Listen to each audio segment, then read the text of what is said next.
Okay, let's just dive right into this explainer. Today, we're breaking down the massive new trailer for Namit Malhotra's Ramayana, and we are jumping straight into the cosmic stakes of a story that literally bridges the heavens, the earth, and, well, absolutely everything in between. We're going to examine the exact words, the deliberate contrasts, and the sheer, unbelievable scale presented in this footage. So, let's get into it. If you think about how any truly great story begins, you always need that inciting moment of disruption, right? Halt! Who goes there? I mean, that is an undeniable challenge. It immediately tells us that boundaries are being crossed. Someone is arriving exactly where they shouldn't be. And it perfectly sets the stage for the massive conflict that's about to follow. So, what actually happens when the ultimate protector faces off against a universal conqueror? That question hooks us right into the central epic dichotomy of the story. It's really the structural spine of this entire conflict. It's the classic irresistible force meeting an immovable object. On one side, you have an entity driven by absolute protection, and on the other, an entity driven by boundless, terrifying conquest. Section 1. A Universe Under Threat, The Rise of Ravana. 3. We're talking about the heavens, the earth, and the netherworld. Because it just isn't enough for the antagonist to rule the world we walk on, right? The ambition here is entirely cosmic. It is absolute totality. This single digit perfectly encapsulates the terrifying, limitless scope of the antagonist's greed and power. Just think about the sheer, definitive audacity of this statement. Your new king, Ravana. There's no debate here, no election, no negotiation. It is a bold declaration of absolute authority. By claiming sovereignty over all realms, Ravana establishes himself as a universal tyrant. It instantly sets the ceiling for the stakes of the story, which honestly is limitless. Section 2. The Path of Duty, The Arrival of Rama. To really get this, we have to ground the mythology and look at Rama's divine purpose. Whenever the universe faces a severe threat, Lord Vishnu takes an avatar to protect it. What's fascinating is how this entirely removes ego from Rama's equation. He acts simply because it is a fundamental law of the universe that a threat must be neutralized. He is literally an instrument of universal preservation. And that quote right there, that perfectly captures Rama's core identity. Contrast that immediately with Ravana's demand from just a moment ago. Ravana demands that all three worlds bow to him, while Rama explicitly states he would gladly pay with his own life to ensure prosperity.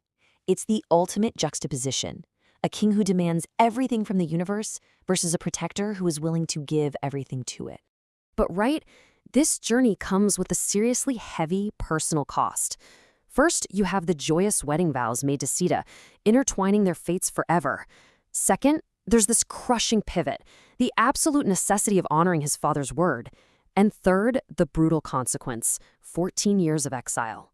Sita's unwavering acceptance of this, stating whatever lies before us, I shall accept, really shows us that this path of duty is not walked alone.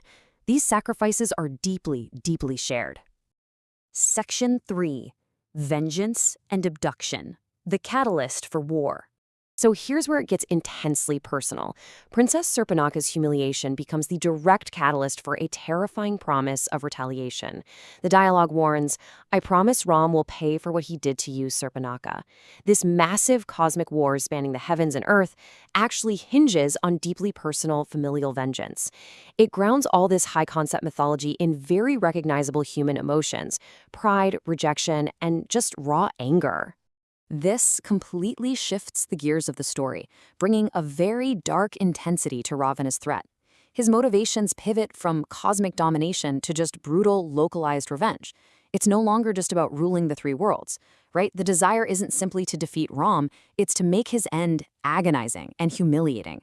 It's a calculated attempt to destroy the very spirit of the protector. But then, in stark contrast, listen to the simplicity and the sheer power of Rama's resolve. I will bring back my Sita. While Ravana's out here monologuing about agonizing death, Rama's focus is absolute. There is no boast, no grand declaration of universal rule. It's just an unbreakable vow to right the wrong done to his family. It is duty localized into a deeply personal mission of rescue.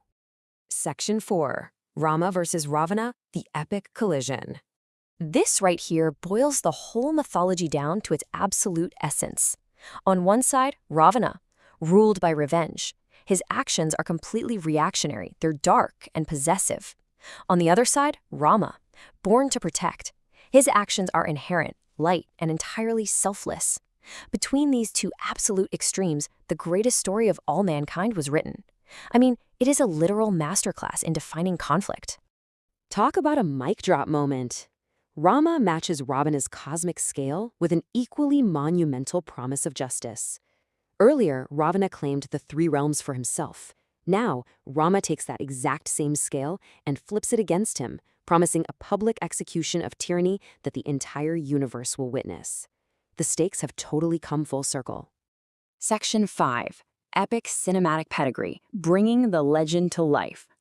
You know, a story of this magnitude requires an unbelievable level of craftsmanship to actually translate to a visual medium. We have Nitish Tiwari directing, but get a load of this musical collaboration. A.R. Rahman and Hans Zimmer working together.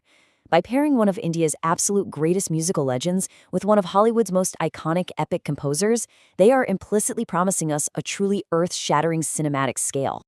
Our truth, our history, the era of Ram begins. This simple phrase moves the whole project way beyond just being another fantasy blockbuster. It claims a profound connection to a cultural bedrock, signaling a massive cinematic event that genuinely respects the historical reverence of the source text. So, the source material brilliantly builds the stakes from a single challenge all the way to a universal threat. The structure of this conflict is absolutely timeless, contrasting a ruler of revenge with a born protector, and the scale promised by these creators is just staggering. So the only question left to ask is, are you ready to witness this ultimate collision? Thank you so much for joining me for this explainer today, and as always, keep learning.